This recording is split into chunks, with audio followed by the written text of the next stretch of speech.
دم خوش گهدار و تماشاوان هجاز برنامه روژه و ایرو دل گلبمه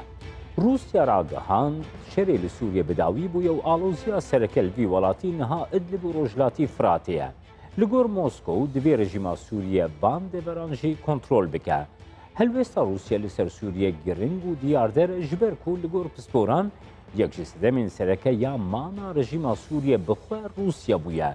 دوهی پیودار وزارت در و ماریا زخارووا پیو بریا خسر لروجاوای کردستانی بزوردار بناف کرد. جال یک دن و ترکیه سیاست آخه بالانس پیدا کرنی لسوریه دومینه و لگل امریکا مکانیزم یا هفدش دامزراندیه کووکی رکفتنا حرما اولیجی تی بناف کرن. اینه که سد سیبر بام پروسیانده هفدیتین دیپلماسیین گرینگ انجام دان. دوهی شاندا کمیته پیوندین در ویا انجمنان اجتماعی کرد سوریه به سروکاتیا کامیران حاجو لگل سروک برزانی جبیان. دی برنامه روژوایی رو ده سروکی کمیته پیوندین در وی اینه کس کامیران حاجو میبانی میه مجارین ما یکو بحث کری و هرگلین مجارین روژوی ین روژوایی کردستانی ام دی بگرن دستو بنرخینن. سلاف که کامیران هفدیتنا ولگل سروک برزانی مجارین سرکه ایکو ولگل سروک برزانی گرتن دست چوب. ولی سپاس که جمال براستی جناب سروک وکل وگره که می سرکه دا دواره نتوی دا دواره سیاسی دا دیتناوی جمرا پرگرنگا و دوام امید بینن جبوی بیرو باوری ویناجی امزانه بند وقت توجیهات و کاتشه های و امکانه بند چه بکن باورا سروی اساسی ما اودید چه خاله گرینگی گوما پیرا باس کرن جوانا یک جه افگرامی داوی یا دیپلماسی گوما کرما کرا صورت به چبویا و مکیدیت و انجام وادیت نما یا دیجی لسر پروسیسا سیاسی یا سوریا دا چاره سری بری ویل کوده و به نابه باندورا و دولت مازن دوی چاره سریه دا هر امکاری چبکه ویواری دا جبوی علی کار به پرسا کردی تایبت دو کردستان سوریا دا ابنا همو مجارین گوما جناب سروک را بحث کردن اروها بینک تشنا گریدای پنابراجی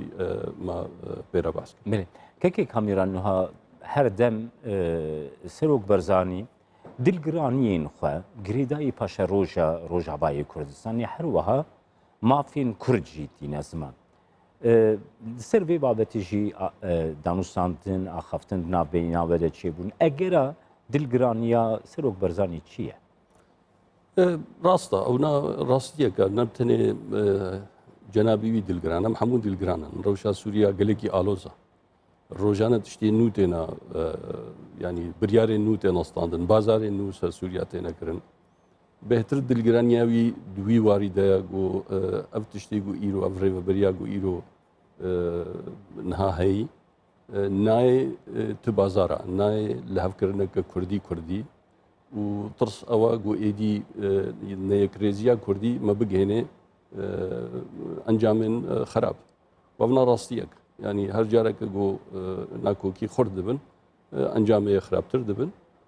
جبر ویجی او دلگرانی های و کم گویی گریدای روشا سوری بگشتیه یا گو مروف نزانی سوریا همو بری کوده حتی گویی روشا کردی جد نافده او جی یک جسده من سرکه. که کامیران نهم روسیا وکی ولاته که خودی باندور ده کریزا سوریه بخوده. پیودار وزارت در ویا روسیای ماریا زخارووا جهید کنگره خویا هفتانه دست نشان کرد کو ریبه بریا خسر یا روجلات و باکوری فراتی ریبه بریا کی زور داره سیستمک زور داره خودی رکبری خو زور داره گلو ده دیتن اول لگل وزارت در ویا روسیا دجی یعنی هلوسته کی روسیا گریدای ریبه بریا خسر به ویشی وی هبو و روسیا چما وی بابت نها تینه روژوا رایا گشتی چما تینه روژوا بلکی سبب نوی جدا هبن جوانا جی روسیا دخوازه سوریا بگشتی وگره دست رژیمه جوانا جی هر مکه دبن باندورا امریکا دا بلکی نگل کی بدله وابه لی مثلا زورداری وانا راستا بنا نو شرطیه مل هر دوری گوتیا و ئەم لڤرژی دبێژن و ئەم جوارەژی دبێژن ئەو زۆرداری ئەم وەکە ڕکبەرە لێ دەرێ ئەم وەکە نەوەکەوات فکردن نەوەکەوە سیاسەتانمە دیتنامەی سیاسی جودایە gelek تعدل مەکردن مەکتەبێ مەگرتن شەوڵتاندن ڕێ نەدانەمە بخەباتێ بکن هەواڵێ مەکردن حەبسادا دەربە دەرکردن باشە ما زۆرداری چاوایە ئەونا حتا ئەم نەبێژنجی دنیا هەموو پێت حسێ ئەم تشتێک بۆ تێنەکردن لێ ئەم بڕاستی بێژن ئەم دچنە کو دەرێ ئەم مەسلێ زەلال دەکن و ئەف مەسەلا بێچاوە ئەم نەها تەلڤیزیۆنەکە ئەشکەرە مەلیۆنێ خەلکی خۆرە دبێژن ئەم ژی خەلکێکی دیرەژی دبێژن بۆ ئەف ڕێڤەبەری ڤی ڕەنگی خزمەتێ ناکێ بەروڤژی وێ مەگەلێک جارە گوتیە مەخۆستیم دیکتاتۆریەتێ خلاص بن ئەم بەیزێنن گەڤای ڕێڤەبەری کتێ عینی وا مێتۆدێ دیکتاتۆر باشە ئەو چ خەبات و مەجبوری چی کردە ناخوا مەکاری بۆ ئەم بەشارەژی بی شێوەی ببێنن جا ئەونا دبێ جارێ ئەم واتشتا دگهێنن لێ وەکەم گوتی احتیمالا هەری مەزن مەسەلا سووریا بگشتی وەگەرێ دەستێ ڕێژیمێ ئەو ژی وەکە فشارێکەیە لەسەر وێ ڕێڤەبەریێ ئاوایەکی بۆ رووسیا کاربێ وێنا جارگیری وێ هەرێمە بکنە بن باندۆرا هەر ئیرۆ وەزیری دەرەوە سێرگەی لاڤرۆف دەستنیشان کرد دبێژە و divê kontrola rejimê li ser tevaiya Sûriye hebe li ser Idlibê û Rojhilat û Bakurê Sûriyeyê wekî nimûne dest nîşan dike ku deverên aloz evin lê divê rejîm bibe xwedî kontrol li wan devera. Rûsya li ser çi bingehî niha helwestekî wisa werdigire ku gelo bi rastî şer li Sûriyê bi dawî dibe kameran ku Rûsya dibêje? نەخێر لێ رووسیا سیاسەتا وێ ناڤەشارتیە رووسیا پشتگیریە ڕێژیمێ کریە و سیاسەتا ڕێژیمێ گۆجارکیدی سووریا هەمووی ڤەگەرێنە بن دەستێخوا دباهوریان داونا پێک ژینایە ینی نە مەسەلا ئەدلب سافیت بێ و نا ئەو هەرێما گۆ ئیر و ئەمریکا وێ دێ سەردەستا وێ ڤەگەرێ ژ ڕێژیمێرە مەسەلا ئەدب دو سەبەبێ وێ هەنا گۆ سافی نەبێ یەک ژێ مەسەلا پەنابەرە yani wê mişkileke penaberayî gelekî mezin ji Ewropa re ji Tirkiye re taybet Ewropî ew gelkî ji dirsin wê çêbike nuqta dî jî divê li gor yanî hege Emerîkî bin hege Ewropî bin heger Tirkiye bê ev hêzên got piştgiriya rikberiya siyasî Sûrî dikin pêwîst da cihekî wilo şer li dijî rejîmê hebe da carê rejîmê mecbûrî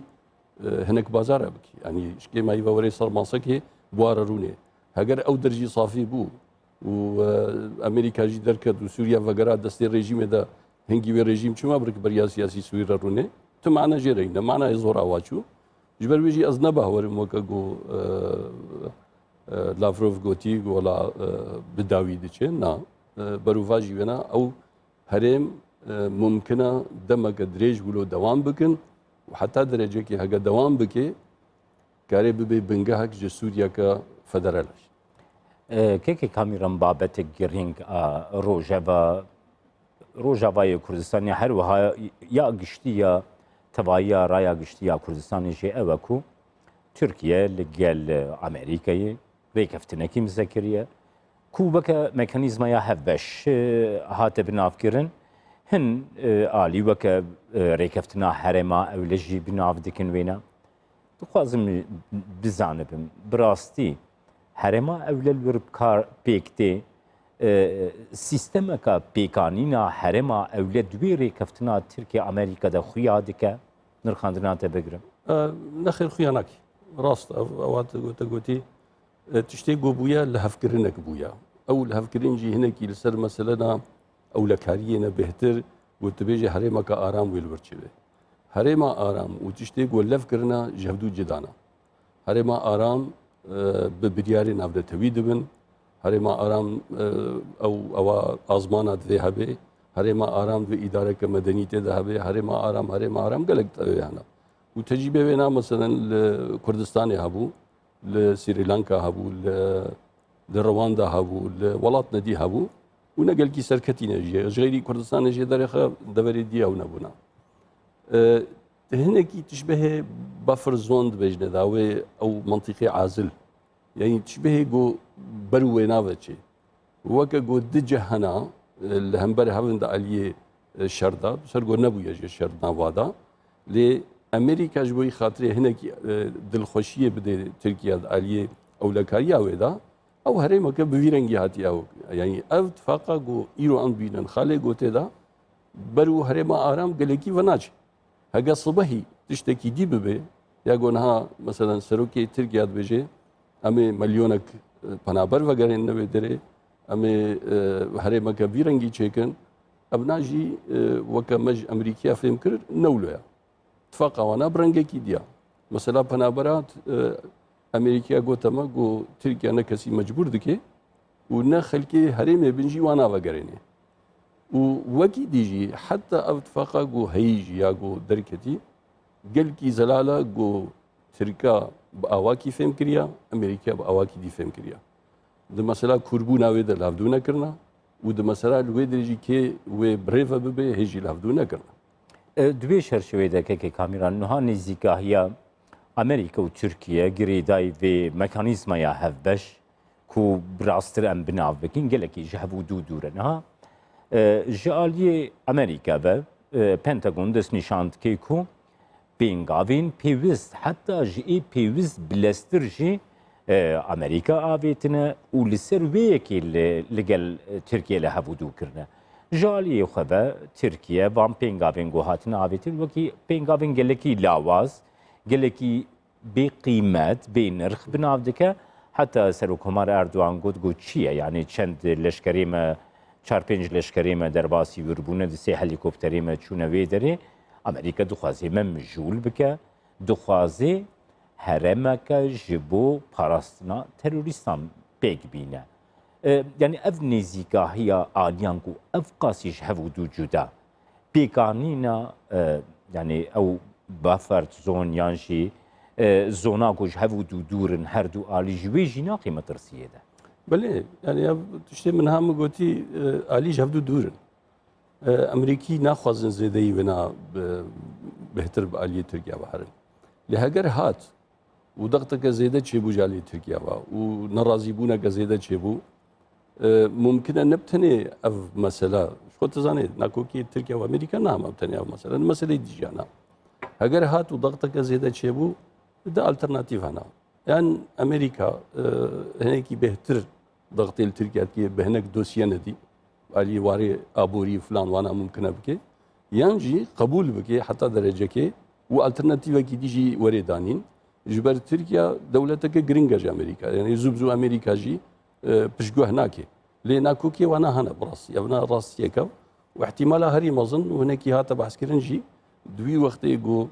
تركيا دس بكر جو افهري ما ارام نوك ام دخازن وزير خزانه يا امريكي دس بكر جو ام دفكرن امنك امبارغوي يعني دور بيتش ابوري لسر تركيا بكن ممكن تشتغلوا كيكي كاميران نها دمديا امريكا دشي تي زمان درايا گشتي دشي اف مساله بحث كرنكو امريكا ج سيستما ريفبريا خسر بشكل ايرو غبري بدشي نممنون حتى بيكي دبينيكو دلگرانيه كيش بوي تركيا پیدا دكي دناو دپیوندی وی و ترکیه دا آلوزیا پیدا دکی اویک جبوی وی که دخوازی گوهرینن ده سیستما ریوبریا خسر ده لروجاوای کردستانی پیکوره آلترناتیوا کو انکسه و ریوبریا خسر ریکفتنکا کردی پیک بینن و ریوبریا که هفبشی الویدری پیکوره بابتين وصاد هفديتنا ولقل وزارة الدربة يا أمريكا ده هاتنا روجبي وبروجيه كوسا يا أمريكا اللي سر ميزي هيا يانجيا أوروبيا راستا يعني أو تشتكي ولد سري أمريكا وأوروبيا ده هي بتايبت أساس أو إنسياتيفا فرنسي وهاتا حوله دوي چارچوه ده بو أو ده آلية لشكري ده بلكي جوا ممنونا مثلا شري تيروري ولوي درجي هيزك چكرنا ايران راحت نكار بحركات بكشكي ما يبقى حتى امريكي الودرنا لدوار اداره وادا جوانا ممنون او نراستيكا ji bo xatirê tatmînek jî ji aliyê Tirkiye ve çêbê ew dixwazin encûmen jî bibe beşek ji vê ew ê û ev înisiyatîva Frensî jî di vê çarçevê bi piştgiriya Amerîkaya. Wextê me dîtin jî ev bûna yek ji wa tiştê sereke bû goma danûstandin bi Amerîkaya re kir. Amerîkî li pey wê ew ê ne got me jî got em piştgirîke xurt dikin esas gotin me dixwest em vê înisiyatîvê bikin lê Fransiya ji me xwest got me got ew cemenîne. Niha dehf didin got em û peyede li hevkirinekê bikin. Ew gav jî xweşik nameşin mixabin. دوی چرچوێ ده دەخوازم بپرسم نها ڕێڤەبری هەردەم گاوا کو بابەتا گەفین تورکیە ئۆپەراسیۆنین تورکیە لەسەر ڕۆژاوایی کوردستانی تێ ڕۆژەوی دەبێژە و ئەم دەگارن لەگەڵ ڕژیما سووریە بکەونە پەیوەندیەدا دەگەڵ ڕژیمی دانوستاندنا بکەن ڕژیم vەگەرێ دەڤەرێ ئەڤ یەک نەڕەحەتیەکێ ji bo Rojavayê Kurdistanê gelo durust nake kek kameran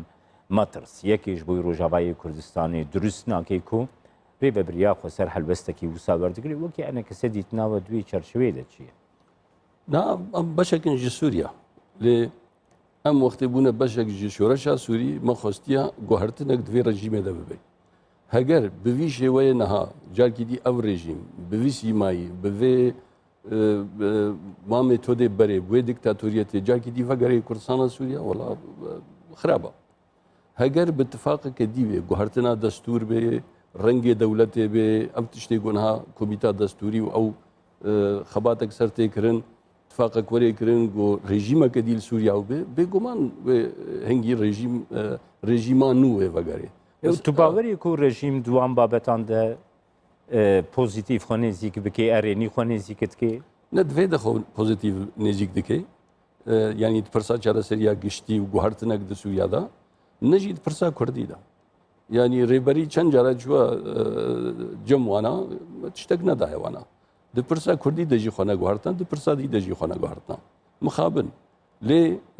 xebatek heye heger fişareke navnetewî xurt li ser hebe belê karê bibe. Yani devletê weke Amerîka û Rusya karin dexteke cidî lê bikin got xwe biguhere. Êkekê kameran niha ev yek derdikeve holê niha ji bo rêveberiya xwe ser jî ji bo enekese jî ji bo Rojavayê Kurdistanê jî alternatîvekî herî baş alternatîvekî pêkanîna navendeka Kurdî rêkeftineka Kurdî ku Kurd jî di opozisyona Sûriyeyê de ji bo pêşeroja Sûriyê jî û ji bo pêşeroja xwe bi xwe bibine navendek. Çima ew yek pêk nayên rêvebirî ji bo çi xwe nêzîkî karekî wisa nake û wekî enekese hûn amade ne di vê çerçeveyê de pêngavan bavêjin ê we. Em amade ne. Yani me berê gotiye me berê jî rêkeftin ware kirine sê rêkeftinê mane û me hergav gotiye em amade ne. û niha jî em hê jî li meselaya Frensî hê jî em amade ne dewam ew şixulê hene. Ev mesela got nayê kirin sebebê hene û me gelek carî jî gotiye neveşartiye. Mentalîtek li cem wan heye şirîka qebûl nakin. Serê wê de jî min got me divegerên ne aynî metodê diktatoriyetê. Bi vî rengî ne xêr e ji ware ne xêr e ji kesî re. Heger nikarbin xwe biguherin qebûl bikin ciddî sibehê hilbijartinek bê yani ew tiştê got me xebat ji bo wî kiriye demokratiyê ji bo wî miletê me azadiya miletê me heger xwe di wî çarçevê de xwe neguherin xwe dibin navê umma demokratiye û dibin navê got çend xelkekî Ereb ware û çend xelkekî Suryanî ware û ev navê ce me navî çi me demokratiyet pêkaniye ev ne rast e. Yani divê ji wê ne derbas bibin. Kes jî nayê xapandin bi va meclisê got çêtkin û va tiştê got çêtkin. Ciddî heger tiştek hebe pêşî vê bi encûmenê re birêkevin. Encûmenê re birêkevin êdî ew tiştê dî hemû hesanîtir dibin û imkan dibin. Lê mixabin ew mentalîte li cem wana mişkile ye û em carcana difikirin jî got cihin jî hene belkî nahêlin ev tiştê hebin. Kekê kameran niha ji bonî nêzîkahiya rêkeftina Kurdî çendîn destpêşxerî ê got pêk hatine hene destpêşxeriyên Serok Barzanî got sê caran ji bonî pêkanîna Kurdî înisiyatîv wergir civîn pêk hatin pejirandin çêbû lê wekî encam ser neket. Lê niha înisiyatîvên navneteweyî jî hene destpêşxeriya Fransa niha di çi astê de eger ez wê bipirsim. هناكي جراندشي بس هي دمشق يعني هيجي هيا وأصبح ورم يعني فرنسي لسر مسألة جديد فكرن بو بيش دابدن وكم اشتركوتي أم آمادنا شوي عليها طرفي دي چند تشتي بچوك دهاتنا خاصتن هن گرتي بون أو بون منافن دان دقو أفناف وهمينا وشكو آنينا يعني بفي رنجي هنا ولو بازدان جي مسألة نابي جديد في لسر ماسي مناقشة ببي سرسي أساسا هرقاف ما قوتيا هم دواري ريفبريه ده هم دواري سياسي ده هم دواري لشكري ده هم كارن لهفدو بكن هم كارن اتفاقا بكن اتفاقي ما يبري هنا هم كارن سر آفا بكن وهم كارن تشنا نوترجي لهفدو بكن لي يا فرنسي جو كم قوتي دمشق هناكي جراند دمشق ودوي هناكي بهناي كي بخوجي فرح بيد و مسألة ده ناكوكية صالة بلكي دهيوا ده زوبزو جارة نبن سرقو وقت نل آلية ما يعني ام تبدأ زانن وقت جبوي سوريا قلقي آلاوكي خطرة اگر تد وقتی خودت ویتشتینه که او مسئله کاری تحریک كيكي كاميران نها او دست پیشخاري فرنسي هر وها لغور آگاه دارين ما دست پیشخاري که دوی چرشوه دیا بريطانيان کو لسر عردجي چه بوی هيا کو يعني پاراليلي وي دست پیشخاري فرنسي کو لگل انك سجي لسر عردي لروجاباي كردستاني جرين لدار خستن تكرم كركو وزارتا درويا امريكا دست نشان كركو امريكا جي پیشگیری دست پیشخاری کی دکی اف دست پیشخاری گو فرانسه دست پیشکشکری و اینسیاتیو فرگرتی جبو چی گراند چی او دست پیشخاری نابنته بی یک جه یا بریتانیا تشتكينا يعني او اشتغاليا قدر كتير پیشخاری فلان نراستا نا فرنسينا وقت یک دولتك اوروبي تشتكيت كي حمو پیشگیری دکن گراند چی وكما قلتي بهترش طرف ديا يعني او تشهد هات نخستن مسألة قرتيا ومسألة ندي نلجمنا يعني لجم طرفي دينا او طرفي دي في وقت اشتافك يعني جبر وينا جراند يعني جاليه ما تجرانين جالي هن برپرسیارین ریوبریا خو سرو تیدس نشان کرن کو اوانا پنگاوا بیتنا حتی گوتنه کو انک سبروری اوفیسی خوشی وکی دوی بابتی ده تو داخوا جواهاتی کرن کو انک سبراسی لسر عردی اوفیسی خو وکی لا ما وكا باكيتك او بيشكيش كده مثلا مكتب ابون مثلا هن مالي خلق كيل سر اساسي كي سياسي دس داني بونا سر مثلا قرتي ابون ما حمو او كن ام تاني هر المكتبه فكن يعني منولو فهم كريا وام نهاجي بجن وكا باكيتك دراف شغل ببي المكتبه فكي تشتكي يعني عليكي سياسي ده حتى درجه كي ممكن اشاش وري فهم كرن جبر ويناجي مكتب جي وقرتي جي وهر تشتيغو هاتي خوستن و خلقيغو بزوري دركتن وفقرا وانزام شي ابنا حمو وكا باكيتكي دوي وري قبول كرن نا فينا اميكن ويادي امناكن اميكن ويكديناكن امد باوريا مدى بفي رنجي وكا ليستكي بهترغو جديتك تدابي كيكي كاميران نها جالي خواري وبريا خو سرشي رخنه کی دکید بیشی وکی او کنگره نتویا کردستانی کو کنه که جرد بیشن کو حودانه کی وان هبو یا خستی به انک سر جیرونی لی انک س جویه کی دروی ناخوازی يعني يكتيا كان نتوی روجابای کردستانی درست بی حتی بیشی فرموله کرن او انسياتيفا جو كانك قرتي هون وكي انا كسوكي انسياتيفا كي برامبريا فرنسي دبينن يان هونكو تشاوا نيزيكي ويدكن اساس تشتن يعني ياغو ما مثلا كان كما برسوا وينا نبوزيتيف دا يكجي يا فرنسي هبي اوادي نباشا يا دوا كان نجهكي نيوترال قلت شكي ولوكي كان بارتشك جوايا بله باجي كي بارتشك جوابي تيوي دعوه تشلمتكي يعني هنا عليكي غلطت جبرويجي ما نديت كو تشتكي وكا بسود بي حتى مهرنا بيابي وكم قلتي بتايبت يا فرنسي جي الدار تمعنا جير انا بقوام يادجي تشتكي جيبك بله سپاس کامیران حاجو سروک کمیته پیوندین درویه انجمن اجتماعی کردستانی که میوانی میستود. ذلك سپاس. همه شوانین هیجا مهاتن داویا برنامه روجوایی رو حتی برنامه یک دین روجه